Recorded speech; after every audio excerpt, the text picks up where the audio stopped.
Nosso intuito era estar aqui com os irmãos até mais tarde, mas hoje não vai ser possível. Eu estou com o pastor Romero, é um vizinho meu, amigo há uns 30 anos. Sábado passado eu estive na igreja dele fazendo uma palestra, tivemos 2 horas de palestra sobre a volta de Cristo, sinais dos tempos, governo mundial, relativização das soberanias, uma infinidade de assuntos. E era para ser 2 horas de trabalho, acabaram se estendendo por 3 horas. O irmão está aqui comigo também, tem nos acompanhado nas nossas palestras. Demos um seminário um dia desses sobre leis e projetos de leis que ferem os princípios bíblicos, ou seja, que aviltam a vontade de Deus. E tivemos sábado lá também. E nosso trabalho é falar sobre a obra de Deus. Meu principal ministério é pregar o Evangelho para a salvação dos que creem e ministrar o ensino da palavra de Deus para a edificação da igreja do Senhor Jesus. Eu fui um dos líderes da maçonaria do Rio de Janeiro, eu fui venerável mestre da loja Rei Salomão, 41ª, número 36, na rua São Luís Gonzaga, 1732, em Benfica. Eu fui membro da loja Marcílio Dias, que é a loja de perfeição, quando eu alcancei o 14º grau nos graus filosóficos, mas aí em 86 Jesus me libertou e hoje eu sou um servo de Deus. E eu já era crente quando entrei na maçonaria. Aceitei Jesus na 2ª Igreja Batista em Inhaúma, no Rio de Janeiro, em 78. Em 80 eu tinha terminado a faculdade de administração de empresas, estava fazendo direito, e um colega da faculdade de direito me levou para a maçonaria. Eu disse a ele que não iria, achava um pouco complicado, e ele: não, pode ir que você vai encontrar um monte de crente lá dentro. Até que um dia eu, muito duvidoso se deveria ou não pertencer à maçonaria, levei esse colega meu de faculdade ao casamento do meu pastor. E o pai do meu pastor fazia o casamento, ele era o celebrante daquele casamento. Era um pastor batista muito proeminente, muito líder lá na região centro-oeste. E quando os dois se cumprimentaram, se identificaram como velhos amigos, ou seja, todos os dois eram maçons, tanto esse meu amigo que é espírita, quanto o pastor, porque os dois eram maçons. E aí eu achei que não tinha nenhum problema eu pertencer à maçonaria e ser evangélico. Depois eu percebi que eu estava servindo a 2 senhores. Recomendo, inclusive, a quem não quer ir para o céu entrar para a maçonaria, é um grande negócio. Pode ter certeza que você acaba com toda a possibilidade da salvação de sua alma. Porque se eu não quisesse ir para o céu, se eu não tivesse o compromisso que eu tenho com Deus e com a sua palavra, jamais teria deixado a maçonaria. Porque a maçonaria é realmente uma grande organização. É uma religião, na verdade. O deus da maçonaria é Lúcifer, dito pelo próprio Albert Pike, que é um dos maiores maçons de todos os tempos, é o papa da maçonaria. Depois dele tem Albert Mackay, tem Manly P. Hall, tem tantos outros líderes, tantos outros doutrinadores da maçonaria, mas o maior de todos é Albert Pike. E ele disse, no final do século XIX, na cidade de Ontário, no Canadá, onde ele disse: devemos preservar a religião maçônica na pureza da doutrina luciferiana. Bom, então nosso intuito é trabalhar. Eu sou professor de teologia, jornalista, mas eu sou, na verdade, um servo de Deus. E trabalho muito na área do ensino teológico, e a gente faz um trabalho voltado para grandes frentes da teologia, mas especialmente trabalho no combate às seitas. Sou professor de heresiologia e professor de escatologia. E dentro desse campo da escatologia, e hoje, por estarmos nos finais da igreja sobre a face da terra, nos últimos dias da igreja sobre a face da terra, nós estamos então conjugando muito esse trabalho da heresiologia com a escatologia, porque as duas matérias se fundem nesse momento em que Jesus está por arrebatar a igreja. A qualquer momento, a qualquer minuto, pode ser hoje à noite, hoje à tarde, no final da tarde, pode arrebatar a igreja, pode levar ainda algum tempo, mas os sinais estão por demais evidenciados. Um dos maiores sinais de que Jesus está voltando não está nos terremotos, nas pestes, na fome, nas guerras, na história recente de Israel, não. um dos maiores sinais de que Jesus está voltando está dentro das próprias igrejas evangélicas.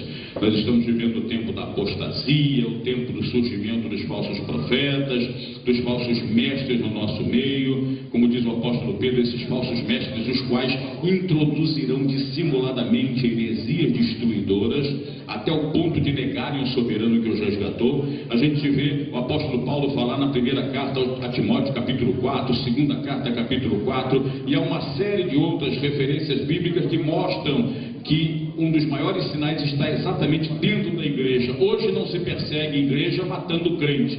Isso é contraproducente. Muito mais fácil hoje destruir a igreja, como diz o apóstolo Pedro, introduzindo sorrateiramente, dissimuladamente heresias destruidoras, até ao ponto de essa igreja que um dia foi evangélica, esses líderes que um dia já foram servos de Deus, se tornarem apóstatas e as igrejas se tornarem um fantoche de igrejas evangélicas, pseudas igrejas evangélicas, porque existe aquilo que o apóstolo Paulo ensinou, dizendo que muitos viriam e trariam ensinos enganadores e doutrina de demônios e transformaria a igreja numa igreja apóstata, e o evangelho pregado e vivido por essas igrejas é o evangelho do anátema, do maldito. São sinais da vinda do Senhor Jesus. Mas nós faríamos, se tivéssemos aqui 2 ou 3 horas, no mínimo, nós poderíamos entrar em detalhe por detalhe, falar, por exemplo, da situação moderna de Israel, ou seja, os movimentos geopolíticos no entorno de Israel, com a queda de todos os governantes, todos aqueles ditadores que estavam ali no mundo islâmico, no norte da África e depois na parte oeste da Ásia, pegando lá de Marrocos, Argélia, Líbia, Tunísia, Líbia, Egito, depois Bahrein, Iêmen, Arábia Saudita, Síria. Todos esses países estão numa convulsão política muito grande. Por quê? Todos esses ditadores têm que entregar o poder, porque o fundamentalismo islâmico está se afigurando de uma forma tremenda naquela região. O movimento chamado Irmandade Islâmica prepara agora a governabilidade de toda aquela região através da teocracia islâmica, porque o foco é acuar Israel. Está tudo pronto, tudo pronto. O foco acua Israel. Israel acuado, já estamos vendo aí esse falso americano, Barack Obama. Dick Cheney já imprensou ele várias vezes e ele não conseguiu provar que era americano, mas a maçonaria o mantém, o anticristo está já no comando e ele já recebe ordens e já transmite. Ele agora faz um discurso inflamado contra Israel e diz: vocês têm que devolver as fronteiras de Israel nos moldes de 1967. Eu tive 3 vezes em Israel, conheço bastante o território de Israel, mas muito mesmo. Conheço a história das guerras em Israel. Eu sei do quanto Israel era vulnerável antes da guerra de 1967. E ele agora faz a união do grupo Fatah, que domina o miolo de Israel, a Cisjordânia, com o grupo Hamas, que faz aquela área da faixa de Gaza. Ou seja, ele agora une 2 inimigos contra Israel. São 2 inimigos que antes não se coadunavam, não se amavam, e agora traz esse pessoal contra Israel. Agora vai trazer o grupo Hezbollah, que são sírios que dominam ali o Líbano, e ali eles acabam fechando o cerco. O primeiro-ministro de Israel, Benjamin Netanyahu, está desesperado. Por quê? Porque sabe que o foco está se fechando. A pressão está terrível. O Egito, que era uma segurança para Israel por causa de $1,3 bilhão injetado na economia egípcia para dar garantia, para ser a pólice de seguro de Israel, já caiu Hosni Mubarak. Então ele não é mais o presidente do Egito, uma junta militar está governando, cai a junta militar para que toda essa região seja absolutamente uma teocracia islâmica, para que a pressão sobre Israel aconteça nos moldes em que quer Ahmadinejad, que nós vimos ali fazendo o sinal do capeta, né? Nós vimos Ahmadinejad, que é o presidente do Irã, e aí o foco, a pressão se fecha contra Israel. Irmãos, nós estamos seguramente nos últimos dias da Igreja de Cristo sobre a face da terra. Encerro as minhas palavras agora, lhes fazendo um apelo. Encerro as minhas palavras agora, não por falta de argumentos, mas por falta de tempo, fazendo um apelo. Pelo amor de Deus e pelo propósito que eu sei que vocês têm de passar a eternidade no céu. Fujam das igrejas apóstatas, fujam das igrejas que estão sob o domínio da maçonaria, fujam desta igreja que prega riquezas. Você pode até ser rico, desde que o dinheiro não seja o seu senhor, mas que ele seja o seu servo. Nada contra a riqueza, mas a Bíblia diz que aquele que ama o dinheiro jamais se fartará dele. O dinheiro, ele não é a raiz de todos os males, mas o amor ao dinheiro, sim. Portanto, esse evangelho que pregam na maioria das igrejas, eu não sei dizer o percentual, mas vou chutar uns 70% dessas igrejas, o evangelho que está sendo pregado é o evangelho de Mamon, onde as pessoas estão muito mais interessadas em ser ricas do que ser salva. Jesus, eu acho que ele jamais teria descido da sua glória, feito carne, habitado entre nós, para fazer de nós milionários, possuidores de mansões, fazendas e carrões.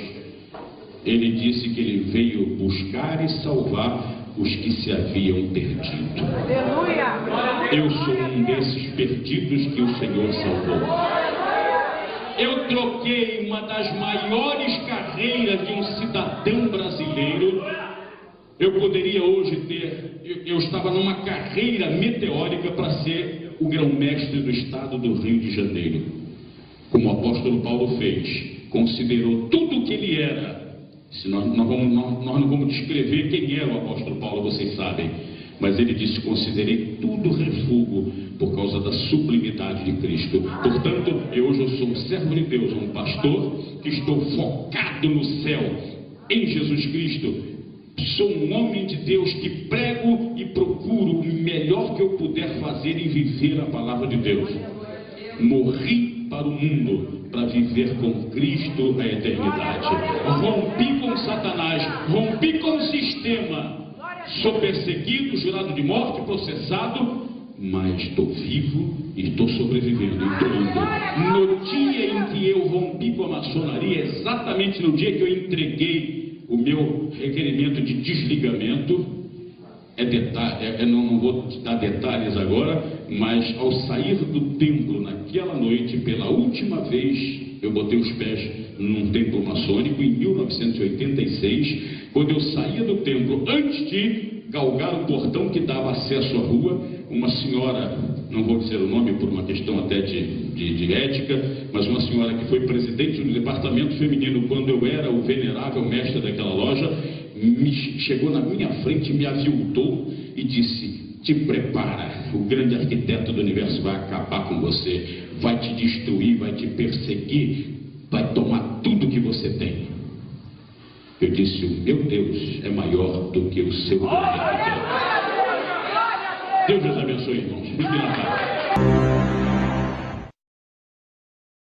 Eu sei do trabalho extraordinário, não só no campo espiritual, mas o relevante serviço prestado na área social. Ao nosso querido Serra, se Deus assim aprover, possa conquistar o país. Nas comemorações do Dia do Maçom, eu quero prestar uma homenagem à família maçônica, que como protagonista ativa da história brasileira, tem contribuído muito para o nosso desenvolvimento e com a implantação em nossa cultura dos preceitos básicos da instituição, a liberdade, a igualdade e a fraternidade. O papel histórico da maçonaria no Brasil e no mundo é bem conhecido. Entre nós, ela foi muito ativa nos eventos da abolição, da escravatura, da independência nacional e da proclamação da República. E nos primórdios do terceiro milênio, a sociedade brasileira precisa absorver os ensinamentos acumulados pela ordem maçônica para que ela possa evoluir melhor na direção de um mundo mais justo, de um mundo melhor para todos. Eu quero cumprimentar aqui todos os maçons brasileiros pela passagem do seu dia comemorativo, com os votos de que não esmoreçam na sua pregação pela construção de um país justo, onde prevaleçam os valores éticos e o bem-estar de todos os brasileiros. Muito obrigado. A questão da união de homossexuais, isso entra na sua agenda? Eu acho que o Estado não se intromete. Se duas pessoas querem viver juntas, terem herança, isso e aquilo, etc., é problema delas. Serra tem força política e tem apoio de importantes setores da sociedade civil. Eu gostaria de pedir aos meus amigos do Acre e ao povo do Brasil que vote José Serra, porque ele é o candidato que representa a causa ambiental, a grande bandeira de luta do Chico Mendes. Vejo na pessoa dele a habilidade, a seriedade e um homem que é capaz de administrar bem a nossa nação. E por causa disso, eu peço a você, meu irmão, vote no Zé Serra. Para ser presidente do Brasil, tem que ter liderança, tem que estar acima dos partidos, tem que conduzir a nação. E aí, querido, para isto, nós só temos uma pessoa, Serra 45. Para que o Brasil continue a avançar, Serra 45. Vamos lá, vamos juntos unir as pessoas de bem.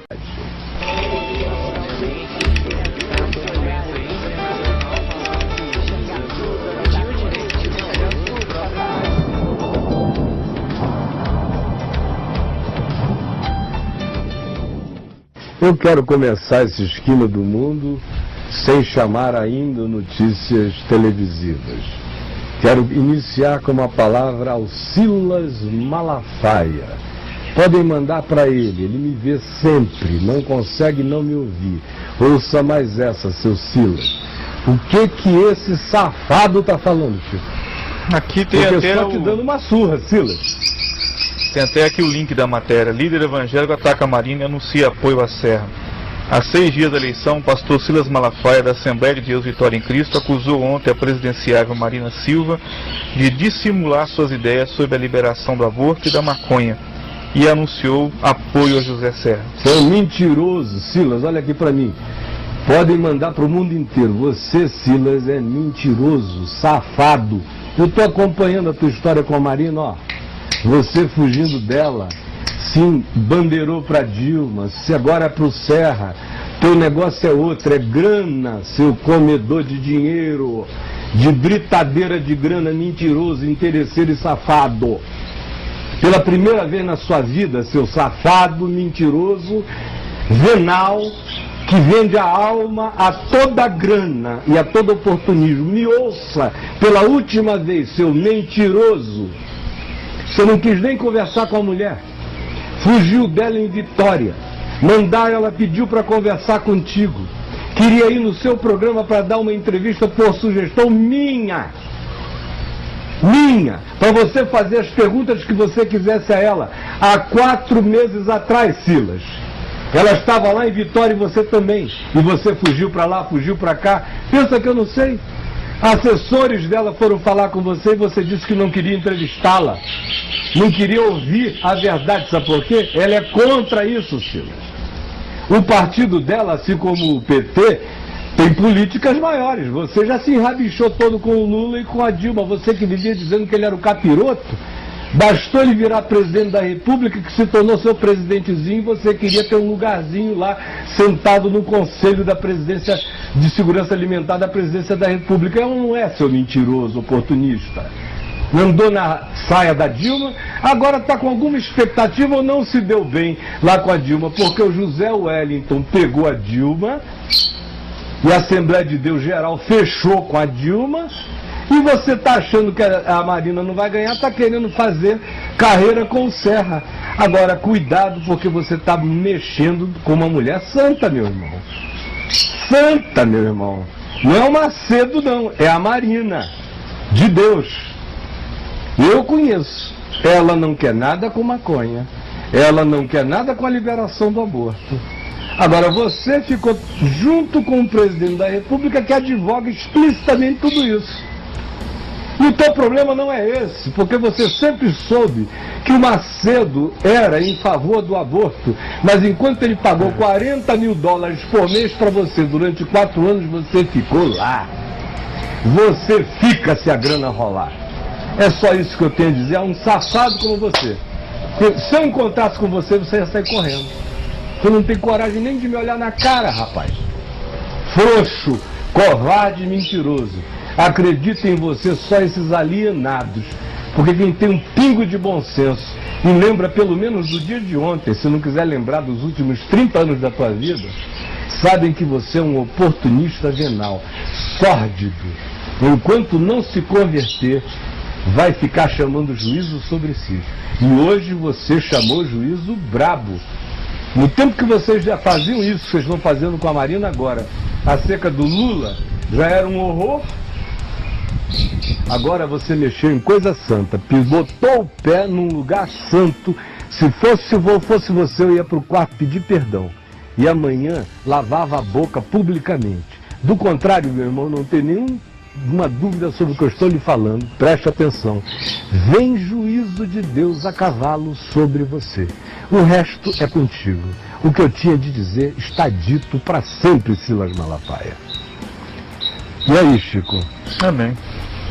Eu não gostaria nem de ter que dizer amém, mas infelizmente assim será se ele não se arrepender. Exatamente. Porque, pelo amor de Deus, o cara agora está fazendo apologia do espinheiro. Pelo amor de Deus. É o que você falou antes, essas mudanças a gente nem vê como é que o cara faz as testes, né? De uma hora para outra ele já... Não, ele não leva uma hora para outra. Não, ele leva consigo um monte de pessoas.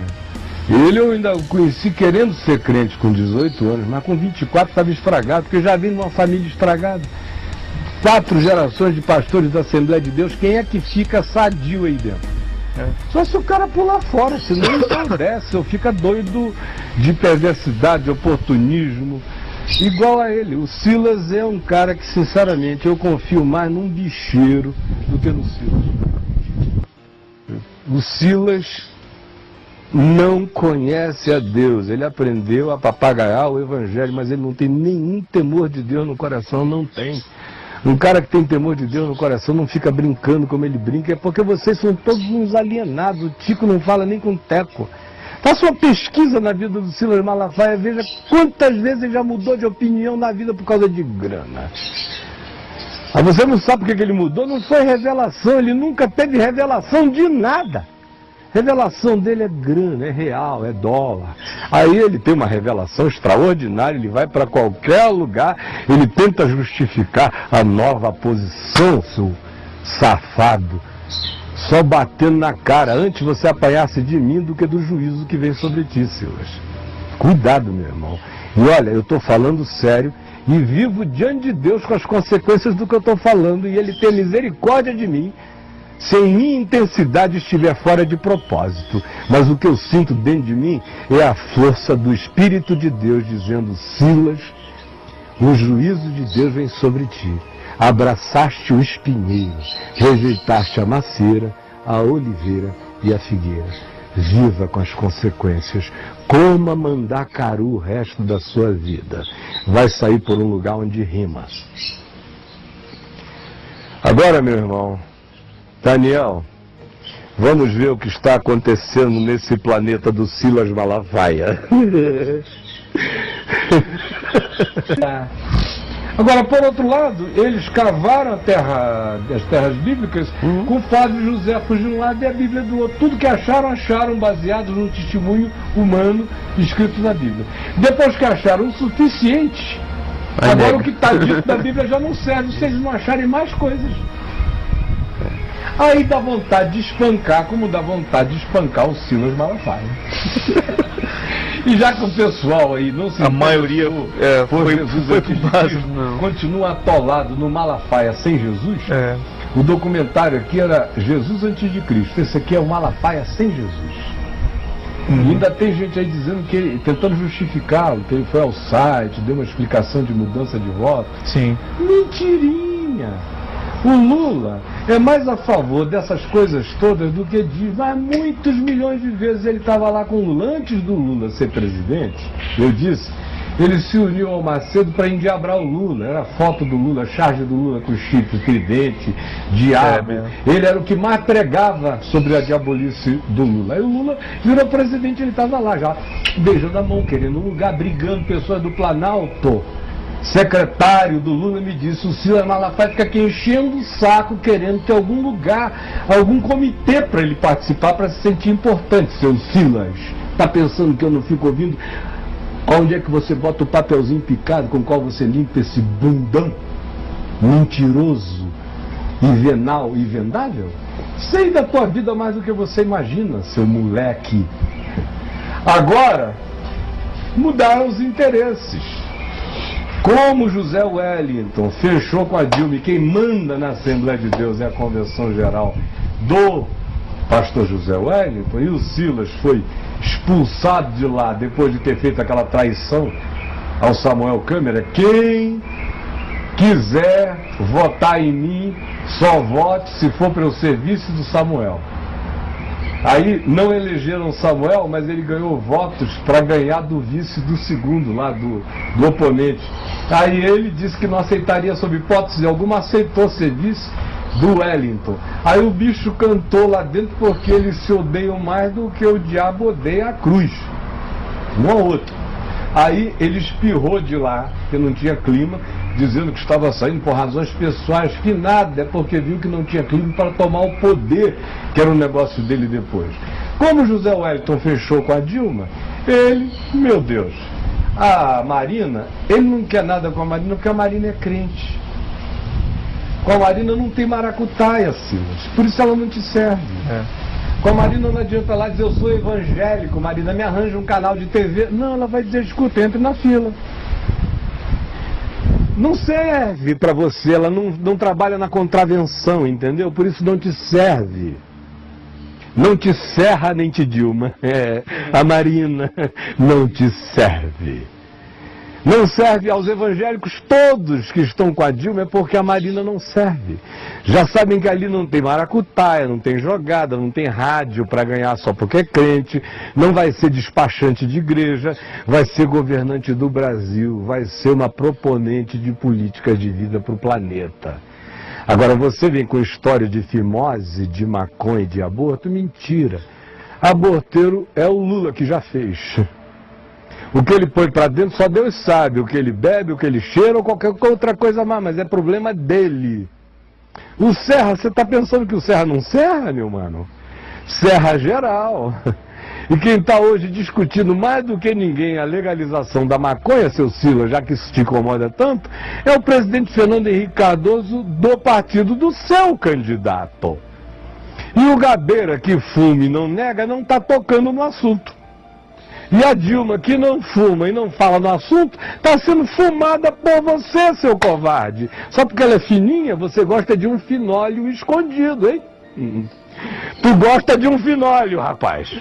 Mentiroso, hipocritaço. Vai inventar outra, porque os anjos do Senhor sabem os teus motivos, e o Deus de toda a terra conhece as razões da prevaricação do seu coração oportunista e sórdido. E de cada palavra que eu digo aqui, eu sei que eu darei conta dela no dia do juízo, se eu estiver sendo impróprio. De modo que eu estou dizendo com a seriedade de quem sabe que, se estiver exagerando, vai responder a quem não admite exagero. Mas, Silas, a tua história comigo me autoriza a dizer tudo o que eu já disse e repito: você é sórdido, safado, interesseiro, oportunista, sem temor de Deus. Você é um ateu que fala de Deus e de Jesus, sem temor de Deus em nada. Quem convive com você sabe que você não teme a Deus. Quem trabalha com você sabe que você não teme a Deus. E a moçadinha que você engana por aí, já levou volta sua para todo lado, sabe que você não teme a Deus.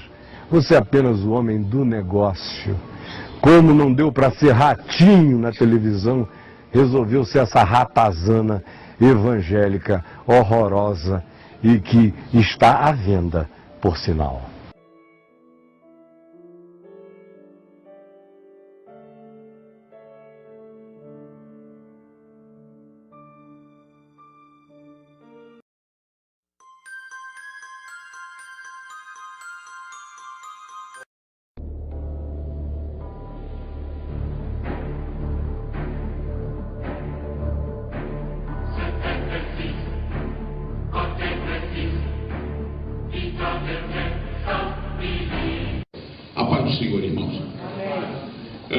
Nosso intuito era estar aqui com os irmãos até mais tarde, mas hoje não vai ser possível. Eu estou com o pastor Romero, é um vizinho meu, amigo há uns 30 anos. Sábado passado eu estive na igreja dele fazendo uma palestra, tivemos 2 horas de palestra sobre a volta de Cristo, sinais dos tempos, governo mundial, relativização das soberanias, uma infinidade de assuntos. E era para ser 2 horas de trabalho, acabaram se estendendo por 3 horas. O irmão está aqui comigo também, tem nos acompanhado nas nossas palestras.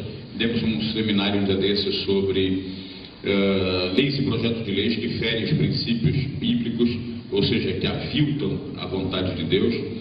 E tivemos sábado lá também. E nosso trabalho é falar sobre a obra de Deus. Meu principal ministério é pregar o Evangelho para a salvação dos que creem e ministrar o ensino da palavra de Deus para a edificação da Igreja do Senhor Jesus. Eu fui um dos líderes da maçonaria do Rio de Janeiro, eu fui venerável mestre da loja Rei Salomão, 41ª, número 36, na rua São Luís Gonzaga, 1732, em Benfica. Eu fui membro da loja Marcílio Dias, que é a loja de perfeição, quando eu alcancei o 14º grau nos graus filosóficos, mas aí em 86 Jesus me libertou e hoje eu sou um servo de Deus.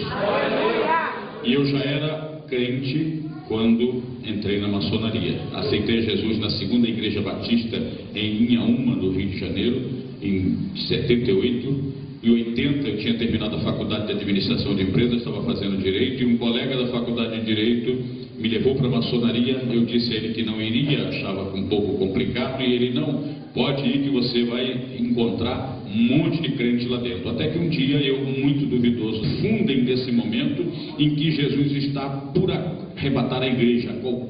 A qualquer momento, a qualquer minuto, pode ser hoje à noite, hoje à tarde, no final da tarde, pode arrebatar a igreja, pode levar ainda algum tempo, mas os sinais estão por demais evidenciados. Um dos maiores sinais de que Jesus está voltando não está nos terremotos, nas pestes, na fome, nas guerras, na história recente de Israel, não. Um dos maiores sinais de que Jesus está voltando está dentro das próprias igrejas evangélicas. Nós estamos vivendo o tempo da apostasia, o tempo do surgimento dos falsos profetas, dos falsos mestres no nosso meio. Como diz o apóstolo Pedro, esses falsos mestres, os quais introduzirão dissimuladamente heresias destruidoras, até o ponto de negarem o soberano que os resgatou. A gente vê o apóstolo Paulo falar na primeira carta a Timóteo, capítulo 4, segunda carta, capítulo 4, e há uma série de outras referências bíblicas que mostram que um dos maiores sinais está exatamente dentro da igreja. Hoje não se persegue igreja matando crente. Isso é contraproducente. Se deveria ou não pertencer à maçonaria. Levei esse colega meu de faculdade ao casamento do meu pastor, e o pai do meu pastor fazia o casamento. Ele era o celebrante daquele casamento. Era um pastor batista muito proeminente, muito líder lá na região centro-oeste, e quando os dois se cumprimentaram, se identificaram como velhos amigos, ou seja, todos dois eram maçons, tanto esse meu amigo que é espírita, quanto o pastor, porque os dois eram maçons.